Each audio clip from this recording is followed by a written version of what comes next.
Olá, irmãos, é um prazer estar aqui mais uma vez para louvar e meditar na Palavra de Deus. É um prazer também poder estar junto com os irmãos mesmo que distantes. Também não vejo a hora de voltar aos cultos normais. Porém, se Deus nos dá a oportunidade hoje de cultuarmos a Ele dessa forma, é isso que nós faremos, porque é esse nosso dever, louvar a Deus em todos os momentos, não é isso? Para início, nós vamos ler o livro de Deuteronômio no capítulo 6, do versículo 1 até o versículo 5. Diz assim a palavra do Senhor: Esta é a lei, isto é, os decretos e as ordenanças que o Senhor, o seu Deus, ordenou que lhes ensinasse, para que vocês os cumpram na terra para a qual estão indo para tomar posse dela. Desse modo vocês, seus filhos e seus netos temerão ao Senhor, o seu Deus, e obedecerão a todos os seus decretos e mandamentos que eu lhes ordeno, todos os dias das suas vidas, para que tenham vida longa. Ouça e obedeça, ó Israel, assim tudo lhe irá bem e você será muito numeroso numa terra onde manam leite e mel, como lhe prometeu o Senhor, o Deus dos seus antepassados. Ouça, ó Israel, o Senhor, nosso Deus, é o único Senhor. Ame o Senhor, o seu Deus, de todo o seu coração, de toda a sua alma e de toda a sua força. Então, que nós tenhamos em mente, o que é amar ao Senhor, nós tenhamos em mente o que é guardar as palavras de Deus. Amar a Deus é obedecer às palavras, é manter elas no nosso coração, é sempre lembrar, é ensinar, seja aos filhos, seja aos amigos, às pessoas. Então, que nós possamos ter em mente que amar a Deus é obedecer a sua palavra, é obedecer os seus mandamentos. Que nós louvemos a Deus tendo isso em mente e que nós possamos também meditar na palavra de Deus, ouvindo a mensagem que o pastor vai trazer, lembrando de guardar isso no nosso coração. O que significa isso? Obedecer a palavra de Deus. Então que nesse momento agora, que nós possamos louvar a Deus com alegria e de todo o nosso coração. Que nós possamos engrandecer a Deus através das nossas vidas e dos nossos louvores. Agora nós vamos passar para os louvores, logo após teremos a mensagem de hoje.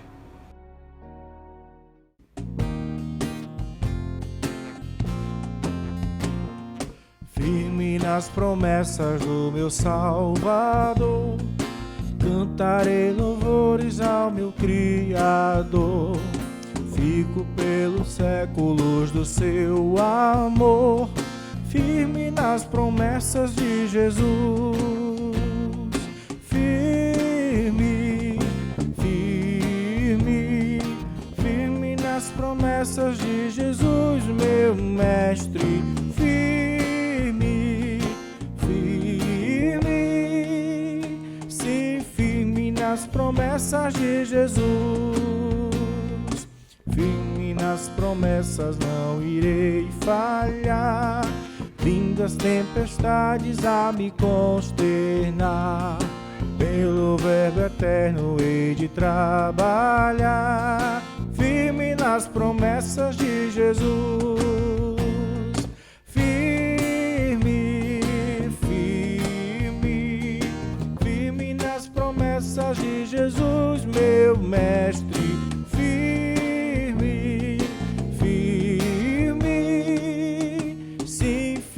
Nas promessas de Jesus, firme nas promessas, sempre vejo assim purificação no sangue para mim. Plena liberdade gozarei sem fim, firme nas promessas de Jesus.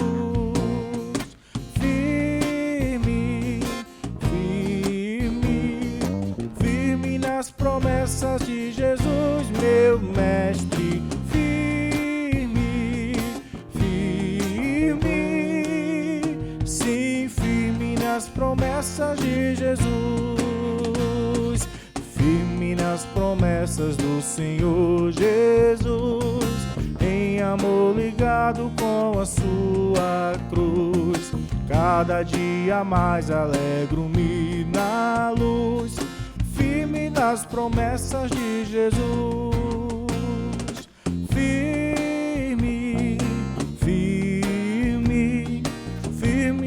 promessas de Jesus, meu mestre. Firme, firme, sim, firme nas promessas de Jesus. Boa noite, Igreja do Senhor. Estamos de volta para mais uma mensagem na palavra do nosso Deus. Ela faz toda a diferença na nossa vida se nós a obedecermos, né? Então, crendo no poder dessa palavra, que nós mais uma vez ministraremos um pouco do que cremos, do que aprendemos, desta feita em Eclesiastes, capítulo 12, versículo 13. Sempre lembrando que nós temos feito nesse mês de maio preleções para a família, ou tendo a família como base, trazendo os ensinamentos do Senhor para nós, indivíduos, mais indivíduos que formam e que moram e que vivem em família. Então, Eclesiastes 12, 13 vai nos dizer o seguinte: de tudo o que se tem ouvido, a conclusão é: teme a Deus e guarda os seus mandamentos, pois isso é todo o dever do homem. De tudo que temos ouvido, né? Teme a Deus e guarda os seus mandamentos, pois isso é o dever de todo homem. Ora, é o dever nosso, de todo ser humano, né? De todo homem. Então, eu quero falar um pouco hoje sobre a família e o temor a Deus. Se o temor a Deus é o nosso dever, e esse texto deixa bem claro que é todo, não é apenas um, é todo o dever do homem. Salomão foi quem escreveu, né, esse texto. Ora, seu pai Davi, no Salmos 111, no versículo 10, já falava disso. Será que Salomão deu uma olhadinha lá nos ensinos do pai? Davi disse ali que o temor é o princípio da sabedoria, né? Temor a Deus é o princípio da sabedoria. Então, nós já vimos em leituras anteriores que Deus não fez o homem para estar só, que a família é a vontade de Deus para nós, e uma família que ande no temor do Senhor adquirirá a sabedoria, que nos realmente que vai nortear os passos dessa família, que vai nortear as decisões dessa família. Então, família e o temor a Deus. Mas o que é temer a Deus? O que é esse temor a Deus? O que é ter temor a Ele? Tá? A gente vê numa definição no lado mais ocidental, né, do mundo, o dicionário vai dizer o quê? Deixa eu ler aqui. O temor é ato ou efeito de temer, ou seja, ter medo, receio, pavor de alguma coisa ou de algo. Isso é temor na nossa visão mais ocidental da coisa, não é? Mas, biblicamente, quando Deus exige dos seus servos que nós tenhamos temor a Ele, será que é isso que Ele está requerendo? Que a gente tenha medo de Deus, que a gente tenha pavor de Deus? Ora, meus queridos, vamos pensar um pouquinho nisso. No exemplo de José, na casa de Potifar, está narrado lá em Gênesis, ali capítulo 39, capítulo 38, vai narrar a saga de José. E então ele era na ausência do seu, vamos dizer, o seu patrão, né, o Potifar, ele era o homem mais poderoso da casa, né? Tudo estava nas mãos, toda a confiança foi dada realmente a José. E ali a gente percebe na história que a esposa de Potifar tentou a José para que tivesse relacionamentos sexuais ilícitos com ela, né? Que traísse o marido dela, traísse o senhor de José ali naquela casa. José não aceitou, José recusou de todas as maneiras, resistiu a todas as tentativas, até que por isso ele foi preso. José, ele não praticou aqueles atos pecaminosos, foi só porque ele tinha medo de Potifar, ele tinha medo do que o seu senhor ia fazer a ele. No versículo 9 nos dá uma ideia, lá em Gênesis, no capítulo 39 que eu já falei, no versículo 9, vai nos dar uma ideia da resposta de José quando ele está falando para a esposa de Potifar. Versículo 9 diz assim, ninguém é maior do que eu nesta casa, e nenhuma coisa me vedou senão a ti, porque és sua mulher. Como, pois, posso cometer esse tão grande mal e pecar contra Deus? Percebe, irmãos? Percebe, meu querido, minha querida? O temor a Deus aparece aqui claramente. José diz: eu pecaria contra Deus?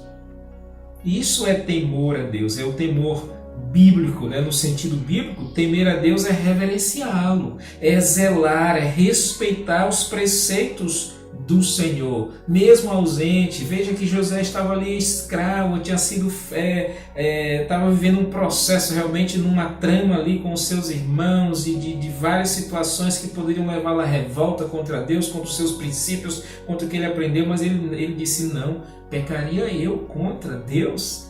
Pecaria ele contra o Deus que ele aprendeu a amar?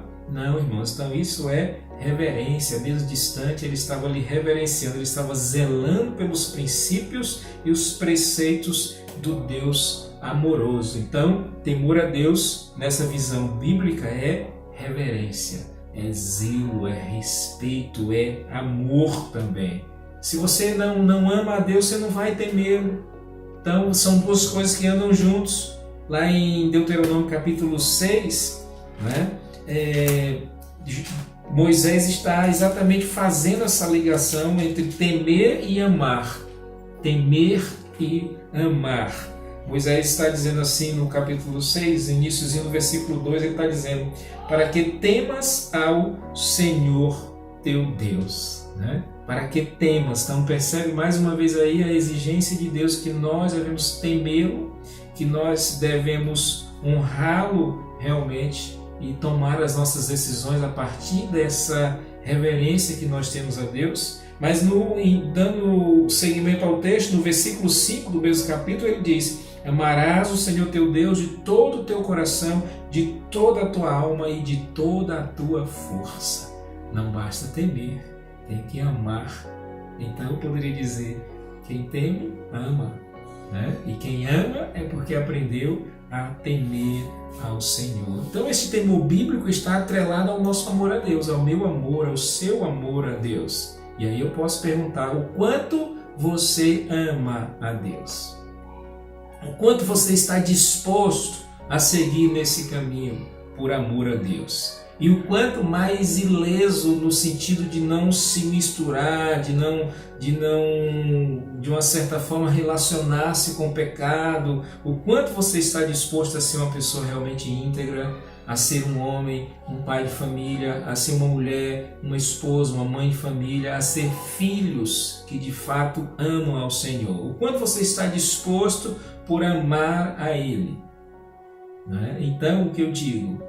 Cuidemos da nossa família, nós que amamos ao Senhor. Você que ama ao Senhor, ame a sua esposa. Você que ama ao Senhor, ame o seu marido. Filhos, vocês amam ao Senhor, então amem aos seus pais, pois isso denota temor a Deus, reverência a Deus, aos seus princípios. Então eu digo: pais, mães, filhos, temamos ao Senhor. Esse temor vai nos levar a ser pessoas sábias. Eu falei bem no iniciozinho que uma família que ande no temor do Senhor vai adquirir sabedoria. A família que anda no temor do Senhor, então, ela vai ser norteada, ela vai ser direcionada, e isso é sabedoria. Então, se o temor a Deus, biblicamente falando, vai nos atrelar ao amor a Ele, vai nos mostrar que não é ter medo, que é reverência, que é zelo pelo cumprimento da sua palavra, ele, segundo o texto, lá de Salmos 111, versículo 10, que eu também já citei, vai dizer que o temor é o princípio da sabedoria. Ora, sabedoria é o quê? Segundo o Dr. Jaime Kemp, num dos seus livros sobre família, na perspectiva bíblica, sabedoria, a partir de uma interpretação vindo do hebraico, sabedoria é alcançar uma perspectiva correta e nítida da pessoa de Deus. Isso seria sabedoria quando o termo lá em Provérbios aparece, quando aparece também o termo em Eclesiastes, sabedoria vai dar essa conotação. É quando nós alcançamos uma perspectiva correta e nítida da pessoa de Deus. Ora, olhar e ver a vida pela lupa do Criador. Aí digo eu, né? Sabedoria é isso, olhar e ver a vida pela lupa do Criador. A vida que Deus nos dá, que nos colocou em família, eu vou vivê-la, eu vou olhá-la, eu vou praticá-la pelo que o Senhor nos mostra, pelo que o Senhor nos ensina através dos seus princípios, dos seus requisitos, né, que Ele tem. Na verdade, não requisitos, eu estou procurando a palavra aqui que me fugiu agora. Os atributos do Senhor, essa é a palavra, né? Os atributos do Senhor. Então, esses atributos que nos revela Deus, que nos ensina como é Deus, vai nos mostrar o caminho para vivermos nesse mundo. Isso é sabedoria, né? É você realmente ser uma pessoa sábia. E você vai atingir isso quando você tem temor a Deus. Em Provérbios 3, versículo 7, vamos continuar falando sobre essa questão da sabedoria. Provérbios 3, versículo 7, diz-nos o quê? Diz assim, cadê? Aqui. Não sejas sábio a teus próprios olhos, teme ao Senhor e aparta-te do mal. Não sejas sábio aos teus próprios olhos, teme ao Senhor e aparte-se do mal. Ora, queridos, nós precisamos também entender que o temor ao Senhor ele vai andar em conjunto com a humildade. Você, eu sou o cara, né? Eu sou a mulher, eu que sei os preceitos da minha vida, eu é que sei o que eu vou fazer na educação dos meus filhos, eu é que sei. Irmãos, Deus é quem sabe, pergunte a Ele quais são os preceitos do Senhor para a educação que você quer ter em família. Então não seja sábio aos seus próprios olhos, não te estribes nos teus próprios pensamentos, cumpre os pensamentos de Deus. Precisamos buscar a humildade, né? Para que possamos então reconhecer que precisamos do Senhor em nossa família. Eu e você precisamos ser mais humildes, para que não venhamos a fracassar nos nossos propósitos, para que não venhamos exatamente a ver a nossa família se perder, ser destruída. Precisamos então levar em conta a questão da humildade. Não vamos ser sábios aos nossos próprios olhos, né? Quando a gente percebe que o temor a Deus vai nos dar essa sabedoria, né, de que a família é o sonho de Deus para o ser humano, né? Já temos falado sobre isso. Família é sonho de Deus para o ser humano. Essa condição de reconhecer então que se é um sonho de Deus eu estou vivendo, então eu preciso reportar-me a Ele, preciso perguntar o que Ele quer na minha vida e eu estou disposto a obedecê-lo. O Senhor vai nos levar então a amar a nossa família como nós amamos a Ele. O Senhor vai nos levar a lutar. Você ama a Deus, você ama a sua família, lute por ela, né? Lute para que a sua família seja uma bênção. Como é que eu vou ser uma bênção na minha família, como esposo, a mulher como a esposa, os filhos? Pense nisso. Se eu tiver o temor a Deus, se eu buscar os preceitos do Senhor na minha vida, então que a nossa família seja uma bênção, né? Meu irmão, minha irmã, diante de tudo que nós temos proposto, não só nesse sermão, mas nos anteriores, o meu desejo é que eu e você, que nós amemos a nossa família, que você ame a sua família, mas que esse amor seja no temor do nosso Deus, pois Ele de fato ama a cada um de nós e Ele nos deu preceitos, princípios, leis, mandamentos para vivermos de acordo com a sua palavra. Que na minha família, na sua família, sejam vistos realmente esses preceitos sendo praticados. Uma família que ama o Senhor, uma família que anda no temor do Senhor e por isso reage e age com sabedoria, porque essa sabedoria está vindo realmente do alto, pelo que nós temos e devotamos ao nosso Deus. Que Ele nos abençoe. Amém.